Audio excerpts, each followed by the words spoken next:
Chair recognizes Representative Patterson to close on his bill. Thank you, Mr. Chairman. If we clear up one thing today, it's on that map that I provided you. I'm going to walk y'all through that real quick. I am sick and tired of hearing that everybody fell during Winter Storm Uri. That is a lie. That is a lie. Everybody did not fail during Winter Storm Uri.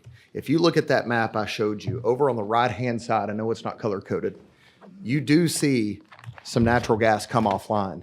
But that's like saying Luka only having 45 points against the Mavs last week was a bad game when he scored 60 in another game. Natural gas was overperforming by a wide margin leading up to and during Winter Storm Uri. Did they have some problems? Yes, but they still overperformed during that. If you look over on the right, natural gas is that line at the top. Coal is, if you go down, coal is the second line, which is much lower. Nuclear is the third line, and then you come into wind and solar. Despite wind power having significantly more resources, quote unquote, available to the grid, they performed fourth best on the grid during Winter Storm Uri. I just want to clarify that because there's a lot of misinformation out there about what happens on our grid. Natural gas filled the gap and saved the lives of millions of Texans during Winter Storm Uri, and they ought to be praised for doing so. The problem that we have, and the problem that this bill aims to solve, is that you're already paying for wind and solar not to be available. Those costs are already factored into the market to the tune of about $2.3 billion a year through the variability of wind and increased ancillary services costs to the market. That is an increased cost that is subsidized by all consumers across the ERCOT marketplace. That's already baked in. You had 4 people who are paid to be here come testify against this bill, paid by wind and solar because they don't want to bear the brunt of the cost that they are sending to every single one of your consumers at home. Well, maybe not Speaker Phelan's because he's not in ERCOT, but to everybody else's, and you're not in ERCOT, but to everybody else's, your consumers are paying those costs currently. Yeah, Metcalf's not either. What are we doing here? That's right. So here's the situation. $2.3 billion spread out across the market for every ratepayer in Texas in ERCOT, or the folks causing the problem paying that cost. That's the choice before you with this bill. Do we put the cost where it belongs, or do we continue to spread that out over consumers across the state of Texas?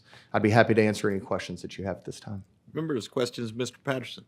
I have one. Ms. Davis. Thank you. Mr. Chairman, let me ask you something. I'm Yes, new to ma'am. this committee, but I thought we, as a legislature, had created a firming process, and we have this process that's not currently finished. Are we ultimately undermining the legislation that we passed to make it a more secure environment? That's a really good question.